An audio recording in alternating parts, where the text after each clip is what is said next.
Thanks, John. I'm not sure actually who's the bad cop and who's the good cop, so maybe we can figure that out a little bit later on. I actually want to begin by underscoring, I think, one of the core points that John made, and that is that there's a risk of the short term blending into the long term. I think the numbers that John provided in terms of the months of recovery, particularly in the employment and jobs market, is very telling. But I would add to that that we're dealing with an economy that is suffering from a burst major asset credit and housing bubble that goes to the heart of the American economy. And economies that suffer from burst asset bubbles, thank you, Eric, often experience very slow and long recovery periods and are at risk at any time of going into relapse. We saw that obviously during the Great Depression, but we also saw it more recently in the case of the Scandinavian countries and also Japan in the 90s. Now the U.S. is much more flexible and is attacking this hopefully more aggressively than those economies, but still the impairment of the credit system, the impairment of the consumer household sector after 10 to 15 years of bubble-like conditions is something that we're not going to get over overnight. So therefore, I think our thinking therefore has to adjust to that fact, and we have to plan accordingly. Therefore, infrastructure investment of a sufficient size and duration, we're talking 3 to 5 years of a program of significant size, becomes actually much more critical in our thinking about economic recovery than if we were in a normal cyclical recovery. Now, during this initial period, this near term that threatens to bleed into the long term, I think the best way to financing that is through general government borrowing, deficit spending, because in fact, that is the cheapest, least costly way to raise money for infrastructure spending to supplement in coordination with block grants to state and local governments, because the cost of borrowing for the federal government through the general borrowing will be actually lower than if you were issuing debt through a separate institution or agency. The second point I would make about this sort of near-term to long-term transition issue is that I think it's very important to suspend indefinitely, and I would actually put it in the dustbin of history, PAYGO.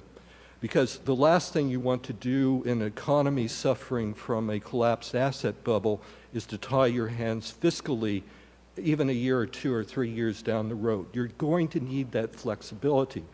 And indeed, I think the philosophy of PAYGO, I understand the political purposes of it, but the economic philosophy of it is actually very dangerous. It's part of a reckless experiment where we decided to have a one-legged macroeconomic policy. If you tied your fiscal hand, then that puts enormous pressure on monetary policy. And I accept a lot of the criticisms of Alan Greenspan and inappropriately perhaps overdoing interest rates cuts. But if you have a situation in 98 and 99 where you're only responding through purely monetary means, or because of the supply tax cut nature of the Bush recovery plan, more pressure was put on monetary policy, then you're engaging in a very unbalanced, asymmetrical macroeconomic policy that is prone to asset inflation and asset bubbles. So I think we have to take this 15 to 20-year experiment with PAYGO. Obviously, there were some Bush years where we didn't have PAYGO as a failure, and move on to PAYGO and reassume our responsibility for having a more a two-legged fiscal policy. It's not appropriate to to hop along on a one-legged macroeconomic policy, especially for a major economy like the United States. Now, let me shift to clearly the longer term. Having said that for the next year or two that we can rely on general government borrowing, and that's the least costly and most effective way to finance a multi-year infrastructure program, clearly the way we've been financing infrastructure is problematic. In fact, I think the system that has evolved is one of the reasons, in addition to the inappropriate politics we've had, that we've underspent and created the deficit that Eric Lutke talked about earlier.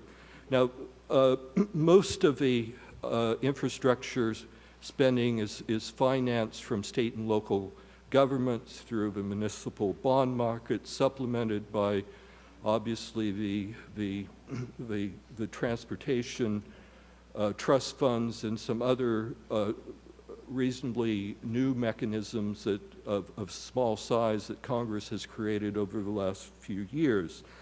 But there's problems with that because state and local governments are increasingly running up against debt ceilings. We have disarray in the municipal bond market currently.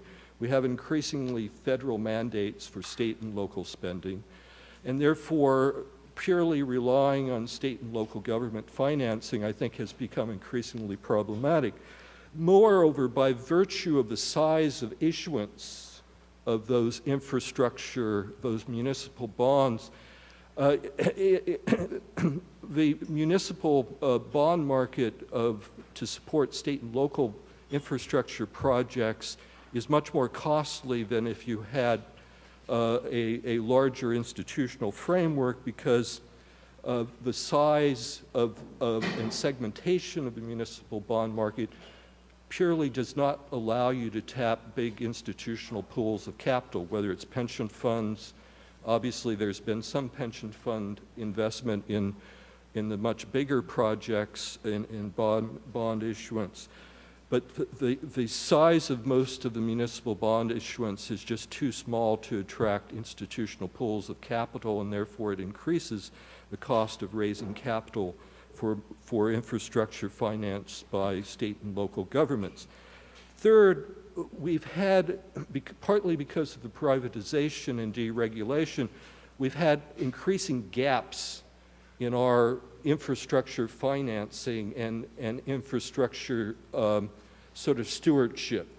And that's particularly true in the energy transmission grid. It's true with regard to airports and air traffic control, where we've had either privatization or deregulations where you would expect the burden to have been passed to either private utilities or to privately owned infrastructure, airports or whatever, to assume responsibility for the infrastructure. But as one would have predicted, they don't want to undertake those enormous capital expenditures. So now we're stuck with a lot of gaps of no one having responsibility for that particular area of infrastructure, and therefore no one financing it either. Fourth, I should say that one of the big problems in terms of the federal programs and budget, of course, is that they're spread across all different kinds of agencies, subject to all sorts of particular pet projects by members of Congress, and therefore we have a lack of coordination, we have a lack of planning, and then in addition we have the political problem that a lot of infrastructure spending comes out looking like boondoggle spending and pork barrel spending, rather than carefully planned out investments in our future transportation, in our future energy infrastructure, etc. It is for that reason that I and my colleagues, and Heidi Kriebel-Redeker is here, who's done a lot of our work on infrastructure financing, all have come out with various plans or programs or ideas for some kind of national infrastructure bank, whether it be the proposal of Senators Dodd and Hagel, Congressman Ellison and Barney Frank in the House, or the proposal that Congressman woman DeLaura laid out in her very impressive talk just earlier. In fact, many of the criticisms that I had of her earlier bill, she addressed in a profoundly important way in her presentation today.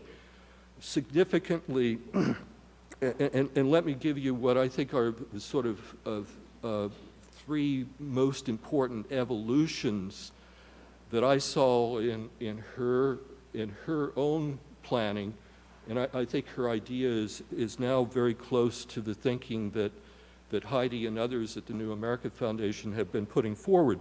First, whatever we create has to actually act like a bank. It has to be adequately capitalized and with the ability to actually leverage investments. It also, therefore, has to be able to raise and expand its capital by offering long-term bonds and other security instruments into the market. And third, it has to be able to, or have explicit authority to pool, package, and as I said, sell public infrastructure securities. So Congressman DeLaura has moved from a very inadequately capitalized proposal of $3 billion to a proposal that looks surprisingly like the kinds of ideas that we've been putting forward, closer to the European Investment Bank model, with initial adequate capitalization of at least $100 billion, which you can leverage beginning at a conservative 2.5 times, which is the practice of the European Investment Bank, but reasonably you could go up to 5 or 6 times without running afoul of the Wall Street syndrome of the last decade. Therefore, I would urge all of you to look more closely at Congresswoman's revised proposal, because I think we've turned a major or reached a major milestone in the seriousness of the ideas now being put forward by members of Congress with the innovations that she described today. Let me just close by saying a few words about ideas about how one might initially capitalize that. Obviously, one way of capitalizing is to take existing authorization and adding to it with some deficit spending in the short term. And therefore, even by taking existing authorizations, because of your ability to use leverage, whether it's 2.5 times or 5 times, you can immediately leverage $100 billion into either $250 billion or $500 billion, and that's an important idea, but the important thing is the initial capitalization. Second, another way of capitalizing it would be to what I would towards, if we begin to make our way through the recession with some recovery, I would propose moving to a form of Rebuild America bonds. And I would have one special provision with regard to those bonds. I would make those bonds compulsory. I would have compulsory savings for the very, very top income groups. It's their way. They didn't adequately invest in America over the last decade, 15 years. Paradoxically, one of the biggest falls off of the savings rate of the U.S. was at the very, very high end and wealthy, because they were engaged in such enormous consumption.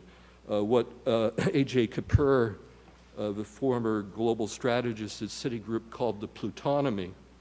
Well, I would propose that we have some Rebuild America bonds, 3 to 5 years of compulsory purchases of bonds, infrastructure bonds, by the top income groups, paying 5% or 4% interest, whatever the going long-term bond rates. In addition, then, once you've capitalized the National Infrastructure Bank in either with existing authorization, new authorization, or with the the compulsory Rebuild American bonds, then you can raise additional capital from the private markets to appropriately leverage investments and to either provide guarantees to state and local infrastructure projects or to carry out infrastructure projects of a national significance. I'll close there.